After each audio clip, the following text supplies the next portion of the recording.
in a way that I kept trying to explain this to people as the campaign was building momentum, and I think people were like, yeah.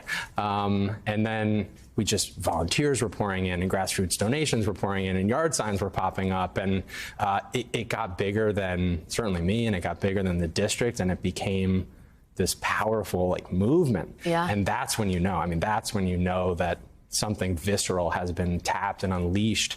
And now I think that momentum from Kansas to now this, and it is palpable, and it is actually positive. People have something to not only hope for, but to fight for, and people are ready to fight. Music to the ears of Democrats, but not with the GOP. Wants to hear 3 months from the midterm elections. Tuesday's results, particularly that gentleman, Pat Ryan's victory over Republican Mark Molinaro in that House race in New York, shows clearly that Democrats and their voters, and maybe more than just their voters, are energized right now. Evidently unconcerned with all those pundit predictions about some sort of red wave in November or the history of how a president's party usually fares. Putting up such a fight might have been considered wishful thinking even just a couple months or weeks ago. But now holding the House for Democrats is real. It's a very real opportunity for them. There may even be a possibility of gaining seats in some surprisingly vulnerable districts.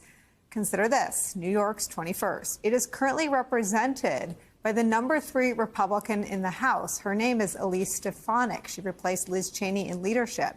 She was once a darling of the GOP establishment, but she has made a turn to full-on MAGA. Her opponent, moderate Democrat Matt Castelli, he joined the CIA shortly after September 11th, helping the country hunt terrorists and protect itself. He later served in 2 national security councils, that of Presidents Obama and Trump. He then returned to the CIA. He went to business school. And then January 6th happened here.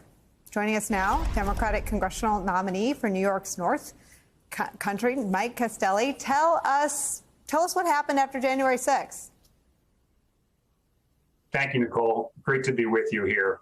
After January 6th, we really saw this attack against our country, and I knew that I needed to step up to honor my oath to the Constitution after watching someone like Elise Stefanik betray hers. She helped to spread the big lie. We've all seen that Stefanik has now become the defender-in-chief of January 6th. She turned her back on our democracy. And I didn't spend my career defending our country from violent extremists only to see folks like Stefanik embrace them here at home. We have made a decision here that we need someone who's really going to focus on putting our country before our party, focus on our safety, our security, and our strength. That's what I'm all about. That's what my career has been about. And that's what our campaign is all about. I spent my career in politics sort of in the years after September 11th. You did something much more noble. You went and joined the CIA and protected our national security. But it does reshuffle the deck. And I wonder if you view this moment for our country after January 6th as having some of the same parallels that propelled you to public service after 9/11. Absolutely. We saw this great threat at the heart of our democracy, not just the building of the Capitol, but the peaceful transfer of power. These are the things that are the hallmarks of our democracy. And I believe that this race against Congresswoman Stefanik that I'm in now is the frontline battle in the soul for America. Stefanik is leading these forces of extremism that are now threatening our freedoms.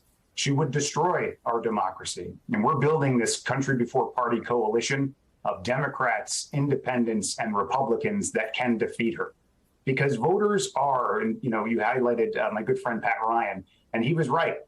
Voters are looking for fighters. They're looking for folks who are going to fight to protect reproductive freedom. They're looking for folks to protect Social Security and Medicare. They're looking for folks to fight to protect our democracy. And that's exactly who I am. I spent my career fighting extremism overseas, hunting down terrorist leaders. And now my mission is focused on defeating Elise Stefanik.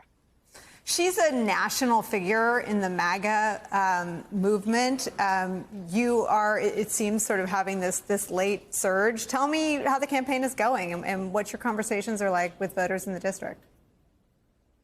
Voters are tired of the divisiveness and the extremism that they're hearing and seeing from folks like Stefanik, certainly at a national level. They want folks to come together and help us solve the common challenges that we have with common sense solutions.